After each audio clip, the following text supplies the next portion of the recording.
जी, जल सहेलियों की जल यात्रा 2 फरवरी से ओरछा धाम से शुरू होकर 20 फरवरी को जटाशंकर धाम में इसका समापन हुआ था, जिसमें देश के कृषि केंद्रीय मंत्री शिवराज भाई साहब जी ने इसका समापन किया था। और जल सहेली बहनों ने बड़े उत्साह के साथ यात्रा निकाली और यात्रा जहाँ-जहाँ से निकली है, तालाबों की आरती, नदियों की आरती, इसको जीर्णोद्धार कैसे करना है। तो ऐसा नहीं है कि सिर्फ यात्रा में चलती रहीं बहनें। इस तालाब की क्या कंडीशन है, वर्तमान स्थिति क्या है और इसको किस नज़रिए से देखेंगे कि ताकि जो चुनौतियाँ आ रही हैं पानी के लिए, क्लाइमेट चेंज हो रहा है, अचानक बरसात हो रही है, तो इन तालाबों को पुनर्जीवित कैसे करना है। तो ऐसे जो जल सहेली बहनों ने कुछ तालाब ऐसे चिन्हांकन किए हैं, कुछ नदियाँ चिन्हांकन की हैं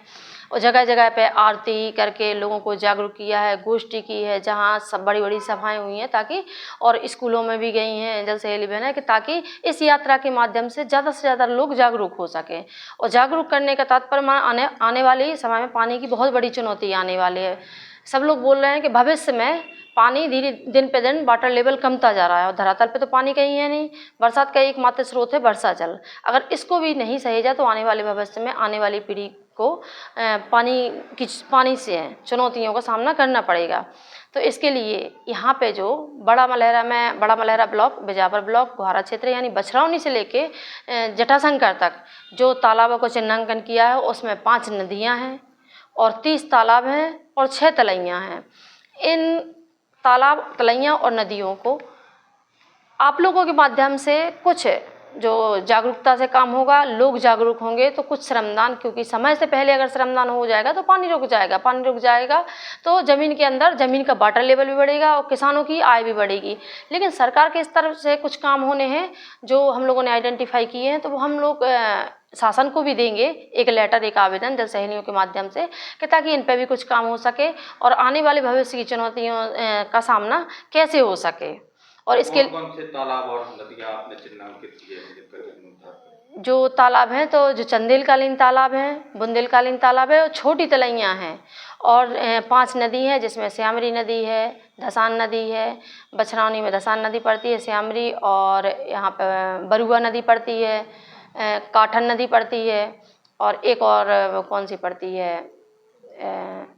बछेड़ी नदी। तो ऐसी 5 से 6 नदियाँ हम लोगों ने चिन्हांकन की हैं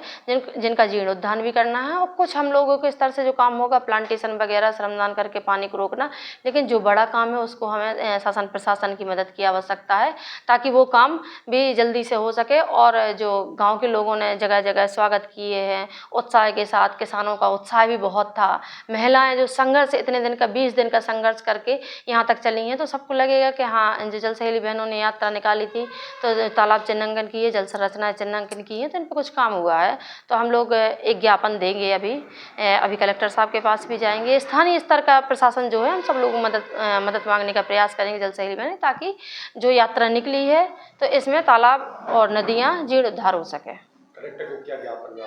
ज्ञापन में देंगे कि जो हम लोगों ने कुछ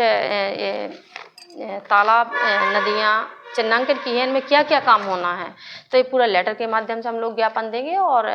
निवेदन करेंगे, शासन प्रशासन से अनुरोध करेंगे कि हमारे स्तर से जो काम हो सकेगा श्रमदान के माध्यम से, हम लोगों के पास चूँकि कोई बजट है नहीं है, तो हम लोगों के स्तर से जितना काम हो सकेगा गांव में जागरूकता लाना, श्रमदान के माध्यम से पानी को रोकना, तो हम लोग प्रयास करेंगे। और शासन की जो भी संरचना है तो उनको व्यवस्थित कैसे रखा जा सके, क्योंकि देखने को मिल रहा है कि अगर चेक डैम में गेट लग गए तो वो गेट ही कहीं इधर उधर हो जा रहे हैं। तो हम लोग प्रयास करेंगे कि जो भी सरकार संरचनाएं बनाएंगी तो जल सहेली उनकी निगरानी करेंगी ताकि पानी और जल भराव हो सके, क्योंकि गर्मियों के